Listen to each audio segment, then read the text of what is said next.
va peut-être commencer. On va peut-être commencer. Il n'y a plus de son. Comme ça, voilà. On va peut-être commencer par une petite question. Est-ce que parmi vous, il y a des gens qui ont des relations, qui ont entendu parler du conseil d'administration dans l'entité dans laquelle vous êtes? Ouverture des ateliers. D'accord. Pas plus. Donc, on va peut-être vous rappeler quels sont les. On va laisser le. Joël Fournier, Brigitte Leclerc, Michel Fournier, Raphaël Marichal. Voilà. On va peut-être vous rappeler ou vous apprendre ce que sont les principales responsabilités En 5 ans, un atelier donc découvrir tous les formes de services politiques par Beschlussnahme. La première, c'est le suivi de la stratégie qui est proposé par la direction générale. Le deuxième, c'est le suivi des risques et le contrôle des risques qu'une entreprise, à laquelle une entreprise peut faire face.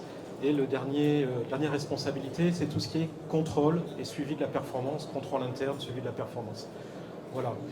Donc, on va vous présenter quelques petits sujets avec Marie-Noëlle. Comme elle vous l'a dit, le son n'était pas très bon. Marie-Noëlle sera notre conseil d'administration aujourd'hui. Je serai la direction générale. On va structurer notre présentation entre ce qui se passe avant une crise. Forcément, il n'y a jamais de crise. Pendant une crise, et puis après une crise, et on jouera nos deux rôles.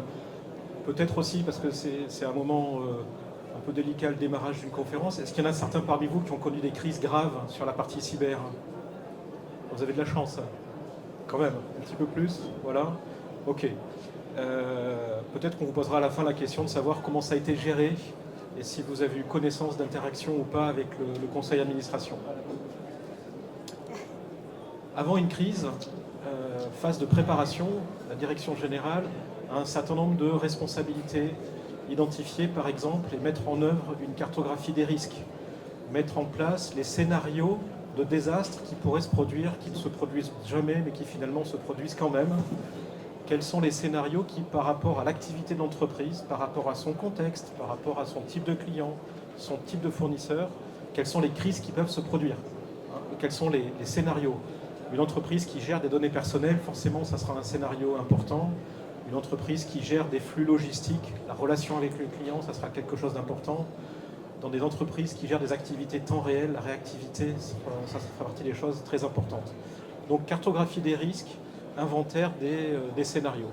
Oui, alors au conseil, ce serait bien effectivement que le conseil demande à rencontrer le directeur ou la directrice des risques pour comprendre un peu ce qui se passe et s'assurer que tous les scénarios possibles ou le plus de scénarios possibles aient été envisagés. Donc c'est vraiment en amont que ça se présente et d'ailleurs pas forcément juste des risques cyber, ça peut être un incendie, vous n'avez pas besoin d'une cyberattaque pour mettre le fonctionnement des réseaux et la fuite des données, ça peut être un incendie ou une catastrophe naturelle. Donc il faut en fait que le conseil soit présent et pose des questions, et plus qu'une fois par an, sur quels sont les risques, comment est la cartographie des risques. Alors justement, je souhaite rappeler au conseil d'administration qui est en face de moi que 2 fois par an, nous vous présentons ce qui nous semble être les fondations de la continuité d'activité, de la prévention de crise.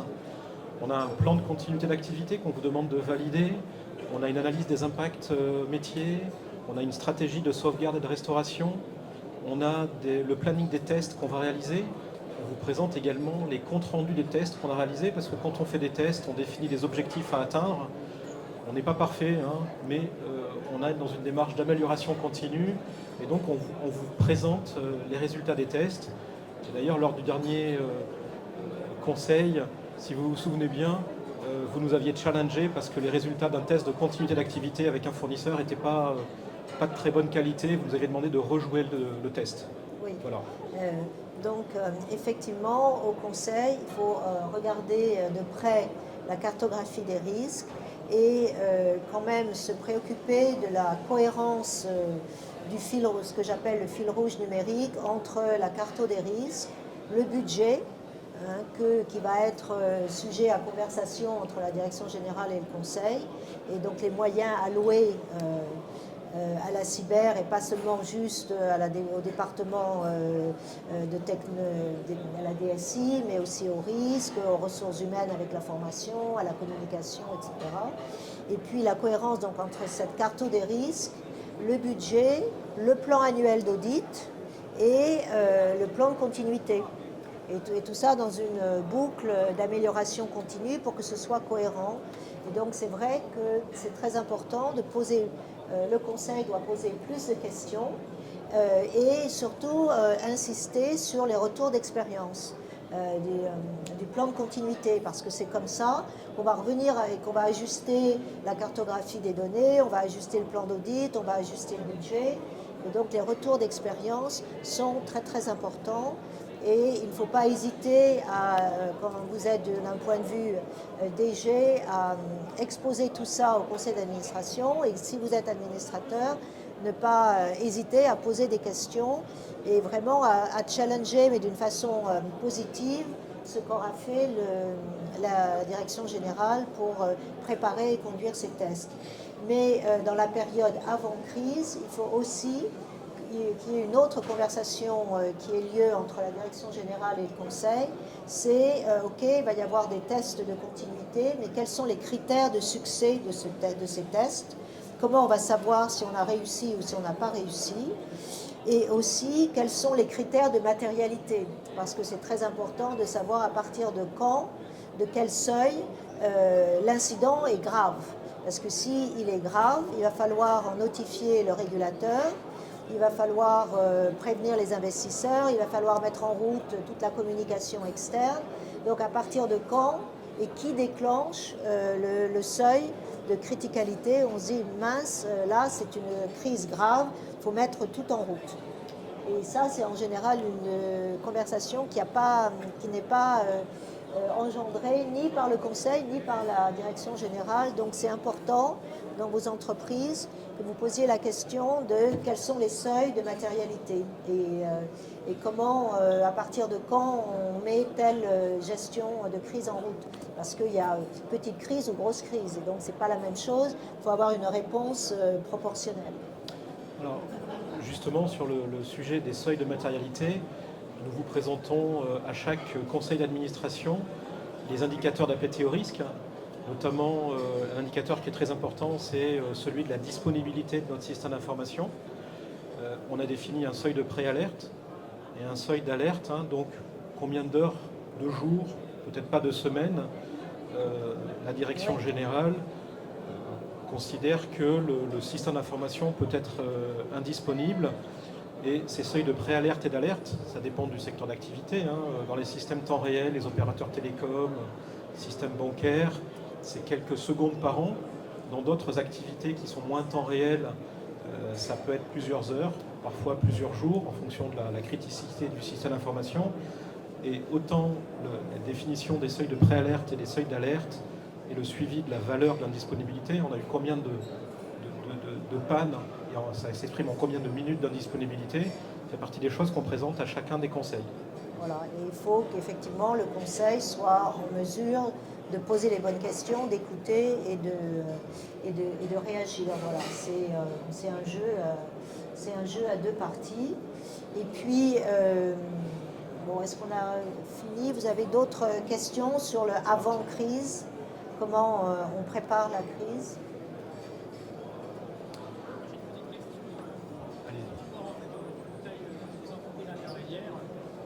J'ai pas l'impression que finalement le conseil d'administration soit concerné par ça. Quelle éducation on pourrait donner justement à cette personnes qui s'y intéressent? La plupart du temps, on est 250 collaborateurs et le conseil d'administration s'y intéresse absolument. Alors ça c'est effectivement, ça a été un sujet pour l'IFA, qu'on ne s'occupe pas seulement des grosses entreprises, mais des PME ou des toutes petites entreprises qui n'ont pas les budgets et forcément le savoir, et qui sont parfois même encore dans le déni en disant si je ne suis pas Matra, pourquoi moi je vais être la cible, sauf que toute PME est fournisseur de quelqu'un. Et donc, c'est l'écosystème des grosses boîtes. Et là, c'est quand on est fournisseur, et d'ailleurs, où s'arrête la supply chain dans l'hygiène cyber? Est-ce que c'est le premier fournisseur? C'est le fournisseur du fournisseur? C'est le fournisseur du fournisseur du fournisseur? Et voilà aussi un sujet qui doit être débattu, quelle que soit la taille de l'entreprise, c'est à quel niveau et quelle réverbération de la chaîne de valeur on va exiger une cyberhygiène qui soit aussi nette que la nôtre. Et où on va s'arrêter, parce que évidemment ça peut aller à l'infini. Bon, mais quand on est dans une petite boîte, a priori on cerne quand même le nombre de fournisseurs, mais c'est vrai que les administrateurs doivent s'emparer du sujet pour poser relativement de bonnes questions. Et quand Damien a rappelé les exigences et les responsabilités du conseil d'administration, elles sont vaines s'il n'y a pas d'information.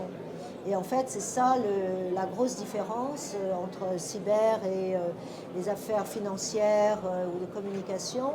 C'est comme il n'y a pas beaucoup d'informations, le conseil ne pose pas de bonnes questions, ou elles sont très vagues. Et du coup, la conversation s'appauvrit parce que pas de bonnes questions, pas de bonnes réponses, etc. Donc le sujet, c'est vraiment, il faut commencer. Alors c'est bien si le conseil d'administration se forme ailleurs, comme l'IFA par exemple, et il y a plein d'autres lieux pour des formations, mais c'est surtout d'encourager la direction générale à donner autant d'informations sur la cyber qu'il n'en donne sur le budget ou la stratégie. Il faut vraiment qu'il y ait des supports d'informations pour que, en tout cas, les administrateurs qui soient intéressés puissent avoir quelque chose à se mettre sous la dent. Oui. Je vais peut-être rajouter quelque chose parce que je l'ai vécu moi aussi dans une PME. Pour compléter ce que dit Marie-Noëlle, c'est vrai qu'il faut l'angle formation des administrateurs parce que sinon il n'y aura pas la question qui va remonter. Mais ensuite, finalement, quand il n'y a pas encore ça, je pense qu'il y a 2 étapes à définir. C'est de savoir, est-ce que chez nous, on a une cartographie des risques?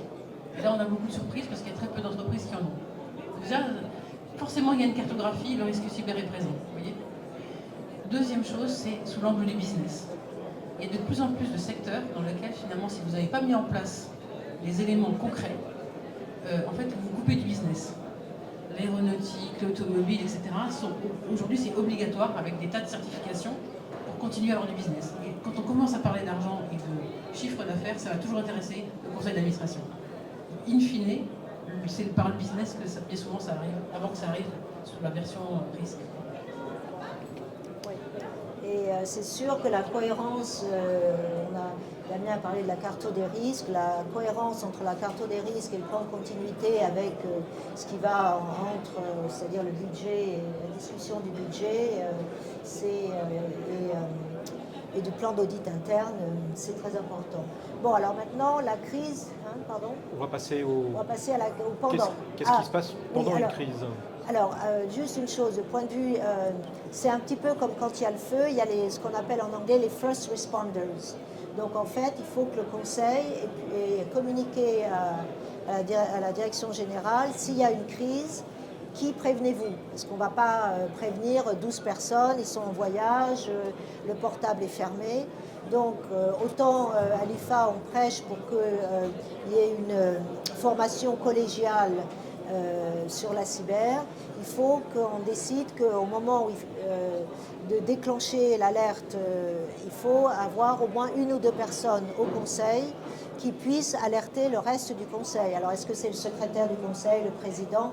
Peu importe, ça dépend de la culture de l'entreprise, mais il faut que la direction générale, au moment clé, ait un point de contact et ne s'inquiète pas de savoir qui a reçu le message. Voilà, donc pendant la crise, on est sur un incident critique de cybersécurité essentiellement. Qu'est-ce qui se passe? On va dérouler la procédure de gestion de crise qui a été définie avant une crise. Ce n'est pas quand on est en situation de crise qu'on va commencer à réfléchir à ce qu'il faut mettre en place. Dans les organisations les plus matures, on déroule des plans qui ont déjà été formalisés, testés, remodeler, voilà, sachant que entre ce qu'on prévoit en amont et ce qui se passe réellement dans une crise, on est rarement sur une superposition exacte et il y a souvent un écart plus ou moins important entre ce qu'on avait prévu et ce qui se passe réellement. Donc on exécute la procédure de gestion de crise, on ne mélange pas les rôles entre ceux de la direction générale et ceux du conseil. Le conseil a besoin d'être informé, je dirais pas forcément en temps réel, puisque dans une crise, l'information, la situation vont évoluer très rapidement. Donc il faut remonter une information au conseil qui soit une information qui soit mûrie, réfléchie et qui ne soit pas sujette à modification dans les prochaines secondes. Le sujet de la communication est important. Il ne faut pas rajouter de la crise à la crise. On a déjà beaucoup de parties prenantes au niveau de la direction générale à informer, les clients, les fournisseurs, les collaborateurs, le régulateur.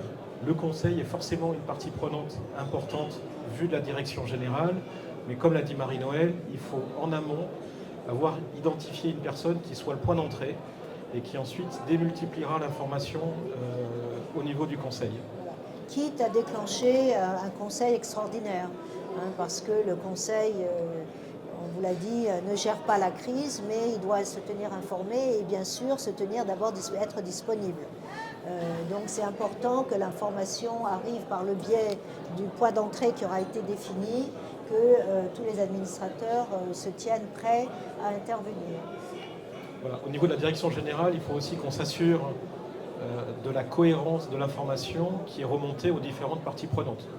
On ne peut pas dire rouge au conseil d'administration, vert aux salariés, blanc aux fournisseurs, violet à un autre. Il faut vraiment s'assurer que l'information qui remonte soit homogène. Forcément, on n'aura pas le même niveau d'information aux différentes parties prenantes, mais au conseil d'administration, on doit leur dire les choses. N'oublions pas, tout à l'heure vous avez posé la question de en quoi est-ce que ça concerne le conseil. N'oublions pas que le conseil a pour mission également de représenter les actionnaires. Donc face à des situations de risque, on a parlé de la performance, le suivi de la performance financière en l'occurrence, il ne faut pas qu'un incident débouche sur des pertes significatives, durables, pérennes, voire irrémédiables. Et donc, on doit communiquer en toute transparence vis-à-vis du conseil. Oui. Et effectivement, ne pas avoir peur, parce que tant que ça ne va pas aux régulateurs ou aux actionnaires, tant qu'on est entre DG et conseil, il faut vraiment être transparent et poser des questions et ne pas avoir peur et se mettre effectivement d'accord sur où mettre le curseur entre la transparence de ce qui s'est passé et la confidentialité.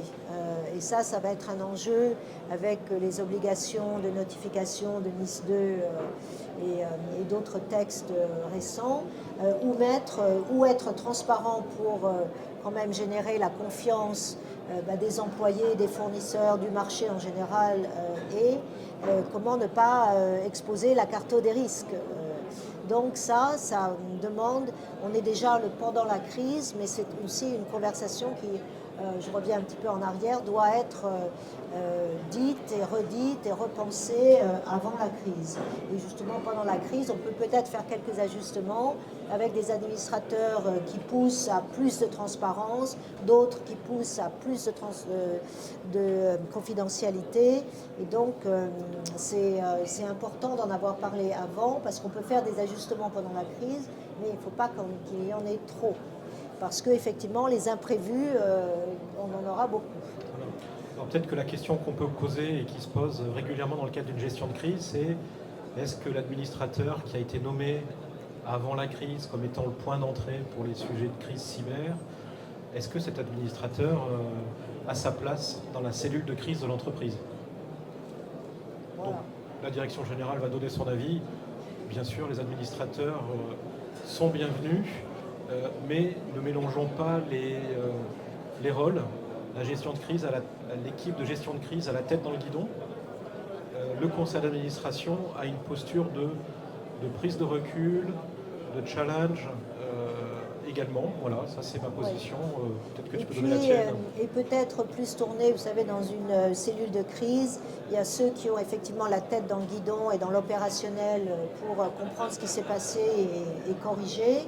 Et puis, il y en a d'autres qui sont plus tournés vers l'extérieur, c'est-à-dire comment on communique, à qui, à quel niveau. Donc, il y a ça aussi. Et du coup, peut-être que dans le conseil, suivant les compétences et les habilités des uns et des autres, il y a peut-être quelqu'un dans le conseil qui va être plus porté vers l'opérationnel, comme peut-être quelqu'un du comité d'audit, et puis quelqu'un qui va être plutôt dans le conseil porté sur la relation aux investisseurs. Mais ces deux aspects de la gestion de crise doivent être très très importants. Alors peut-être pour continuer sur ce sujet de pendant la crise, la question c'est qui au sein de la direction générale peut communiquer vis-à-vis du conseil. Alors je dirais avant tout que c'est une décision de la direction générale d'identifier quelqu'un, surtout pas le pilote de la crise, parce que le pilote de la crise, lui, est en position de piloter les différentes parties prenantes au sein de l'entreprise, mais il faut identifier quelqu'un. Pas le RSSI, comme je viens de le dire, il est en position de manipuler les différentes manettes pour résoudre la crise. Ça peut être le directeur général, ça peut être, ou la directrice générale, ça peut être le numéro 2 de l'entreprise, ça peut être le directeur des risques et de la conformité s'il y en a un. Il faut identifier cette personne qui communique directement avec le conseil. Et donc justement, on n'insistera jamais assez, il faut que pour que toute cette conversation ait lieu très rapidement et de façon très pertinente pendant la crise, parce que tout urge, il faut que le conseil ait demandé à rencontrer les différents chefs de département et sache un peu, et quid par exemple du directeur immobilier. C'est aussi très important parce que si la crise vient d'une attaque sur une infrastructure ou d'un objet connecté, le directeur immobilier, comment en général il gère ces choses-là. Donc ça va aider à la réponse pendant la gestion de la crise elle-même, ça va aider si le conseil a demandé à entendre le RSSI, le directeur immobilier, le facility manager, vous voyez, parce qu'il y aura déjà une meilleure compréhension des sujets. Voilà. Est-ce qu'il y a des questions sur le pendant la crise? Alors peut-être pour faire la transition avec la partie qui sera après la crise, vous savez que dans une gestion de crise, il y a deux phases de débrief. Il y a le débrief à chaud, on vient de finir la crise, et il y a le débrief à froid. Alors le débrief à chaud, il peut se faire d'abord sur la base des critères de clôture de la crise. N'oublions pas ça. Dans les choses qu'on doit communiquer au conseil avant la crise, c'est identifier les critères de clôture. Comment est-ce qu'on revient à l'état nominal, l'état initial avant la crise. On avait 5 data centers avant la crise, on a 3 data centers qui sont tombés. Le retour à la normale, c'est 5 data centers. Ça, c'est un exemple de critères de clôture. En fin de crise, il faut pouvoir clôturer la crise sur la base des critères qui ont été définis, soit avant la crise, soit au tout début de la crise. Et ça fait partie des éléments, dans le cadre du débrief à chaud, qu'il faut pouvoir communiquer au conseil. Ça le rassurera en lui disant, on avait défini des critères, voilà l'état, ça nous permet de clôturer la crise. Maintenant, la question c'est, est-ce que dans le débrief à chaud, on est encore sous l'excitation de la crise, ça a duré plusieurs heures, voire plusieurs jours, on n'a pas beaucoup dormi. Est-ce qu'il faut associer un administrateur lors du débrief à chaud? C'est une question sur laquelle on peut échanger maintenant. Oui, alors ça va dépendre de la culture d'entreprise. Moi je pense que c'est intéressant qu'il y ait au moins un administrateur qui écoute ce débrief à chaud pour comprendre un peu mieux ce qui s'est passé et être plus utile aux discussions de retour d'expérience. Surtout que je vous rappelle qu'avec avec NIS 2, vous avez 24 heures après avoir détecté un problème, vous avez 24 heures pour alerter, vous avez 72 heures pour expliquer comment la cellule de crise marche et ce que vous avez fait pour gérer la crise. Et après, vous avez quand même un mois, alors c'est long et pas vraiment long, pour expliquer aux régulateurs le pourquoi de la crise et faire un débrief complètement à froid. Donc c'est important aussi que pendant la crise, il y ait quelqu'un ou plusieurs personnes qui soient responsables de la documentation. faut documenter quand tout le monde est en panique. Il faut pouvoir documenter toutes les étapes de comment vous faites pour gérer la crise. Parce que d'abord, ça va être utile à améliorer le retour sur expérience à chaud et à froid, mais ça va être très utile pour le régulateur ou pour l'assureur. Enfin, c'est important de documenter ça à chaud. Et ça doit être répété bien avant. Je vous en prie. Question, en fait, par rapport à la déclaration pour les communes publiques, qui est-ce qu'on doit informer là-dessus? Alors pour une commune, je dirais que, attention à ce que je vais dire, l'équivalent du conseil d'administration, c'est le conseil municipal, qui n'est pas un conseil d'administration, loin de là. Ensuite, en tant que structure publique, je ne connais pas très bien le sujet, mais normalement, vous avez des correspondants régionaux à l'ANSSI qui doivent être informés pour pouvoir prendre les décisions. Et puis, côté ministère de l'Intérieur, il y a également des interlocuteurs à prévenir. Et encore une fois, ce sont des contacts à identifier en amont. Voilà. Alors peut-être pour prolonger le propos sur le débrief, on a parlé du débrief à chaud, débrief à froid. Nous, direction générale, on va faire ce débrief dans les 15 jours qui suivent.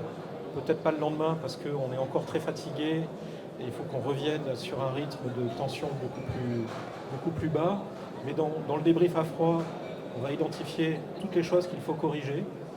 Il y a sûrement des actions correctives, il y a peut-être des procédures à modifier, il y a peut-être des contacts qui manquaient dans notre liste de contacts d'urgence.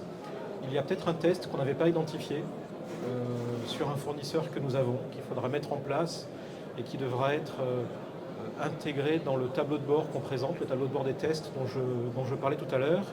Et puis une fois qu'on a fini le débrief à froid et qu'on l'a fait valider par l'ensemble des parties prenantes, notamment les gens qui vont porter les actions, aussi bien dans l'entreprise qu'en externe, ça peut être un client, ça peut être un fournisseur, ça peut être la DSI, ça peut être le RSSI, on va venir présenter ce plan à la direction générale en 2 temps. Premier temps, en lui disant voilà toutes les faiblesses qu'on a identifiées. Encore une fois, on n'est pas parfait, mais on fera mieux la prochaine fois. Et la démarche d'amélioration continue, c'est une démarche saine. Et puis, lors du prochain conseil, on vous présentera là où on en est de ces mesures correctives. On avait identifié 10 mesures correctives avec des échéances sur les 3-4 prochains mois. Voilà où on en est. Oui. D'ailleurs, en fait, quand on dit retour à la normale, peut-être que la nouvelle normale n'est pas l'ancienne normale. Et c'est peut-être ça aussi un des enseignements du retour sur expérience. C'est sur les 5 data centers, il y en a 3 qui sont tombés.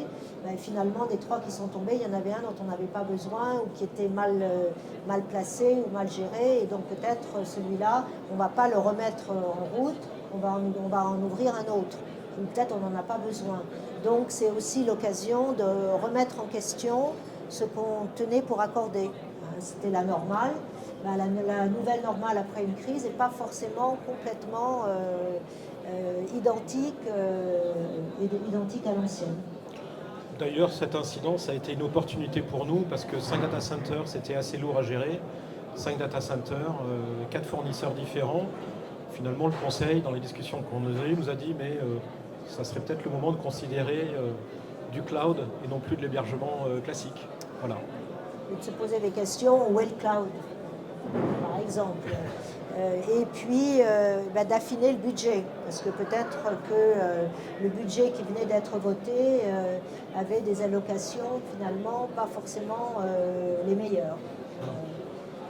Et puis les interactions avec le conseil sont dans certains cas bénéfiques, puisque au niveau direction générale, il y a peut-être des décisions qui sont difficiles à prendre pour des raisons historiques. Et finalement, une impulsion du conseil sur considérer dans les 6 prochains mois un hébergement cloud, ça peut être une façon d'insuffler un changement au sein de l'entreprise. Même pour les administrateurs, de poser des questions, entre guillemets, un peu simplistes.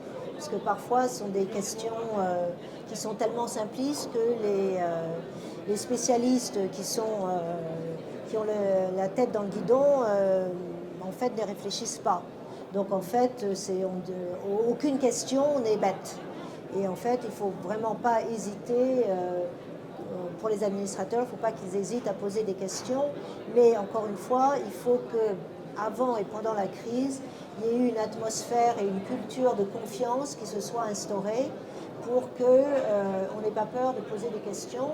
Et peut-être que dans le débrief à chaud, peut-être qu'il y a des choses qui n'auraient pas dû être faites. Mais ça fait partie justement de l'amélioration continue et de la documentation. Tiens, on a fait ça en croyant bien faire, mais ce n'était pas une bonne idée. La prochaine fois, que si jamais ça se représente dans les mêmes conditions, on fera autrement. Donc il ne faut vraiment pas hésiter à documenter les bêtises ou les choses qui n'étaient pas forcément les plus heureuses. Parce que c'est comme ça qu'on apprend. Alors c'est peut-être plus dans la culture américaine que dans la culture française, mais en fait il faut vraiment partir du fait qu'on apprend beaucoup des erreurs. C'est comme ça qu'on va vraiment affiner un plan de continuité. Et d'ailleurs, à propos de ce plan de continuité, je voulais vous relater quelque chose que j'ai entendu il y a quelques jours. C'est une grosse société française qui a décidé, alors j'espère, enfin ils ont forcément, vu la taille, ils ont forcément les ressources et les budgets, mais ils ont décidé d'inclure, de ne plus demander, enfin de continuer à demander à leurs fournisseurs s'ils ont fait des tests de continuité, mais ils ont décidé d'inclure dans leurs propres tests de continuité les fournisseurs, enfin les fournisseurs les plus critiques. Donc ça a été quand même toute une histoire parce que leurs tests de continuité décidés n'avaient plus rien à voir avec les tests d'avant. Mais en fait, ils ont appris beaucoup de choses en incluant les quelques fournisseurs absolument essentiels qu'ils avaient. Donc j'ai trouvé que c'était une démarche très saine parce que d'abord, ça les a obligés à regarder quels étaient les fournisseurs essentiels, à faire une espèce de cartographie des fournisseurs, quels étaient les plus exposés ou peut-être les moins briefés. Je ne sais pas quels sont les critères qu'ils ont utilisés. Enfin, c'est une tellement grosse boîte, ils n'ont pas utilisé tous les fournisseurs, mais voilà, ils ont dû faire une espèce de scoring de leurs fournisseurs pour décider lesquels on englobe dans le plan de continuité. Et ça, je pense que c'est une bonne discipline, quelle que soit la taille de l'entreprise. Parce que si vous êtes très gros, c'est compliqué, mais vous avez le staff, vous avez le budget. Si vous êtes plus petit, c'est plus simple, et donc vous pouvez le faire entre vous. Voilà, peut-être on n'arrive pas loin de notre fin d'intervention. Avant qu'on conclue, est-ce que vous auriez des questions? Pas de questions. Peut-être, qu'est-ce que vous allez faire en retournant dans vos entreprises par rapport à ce qu'on vient de vous présenter?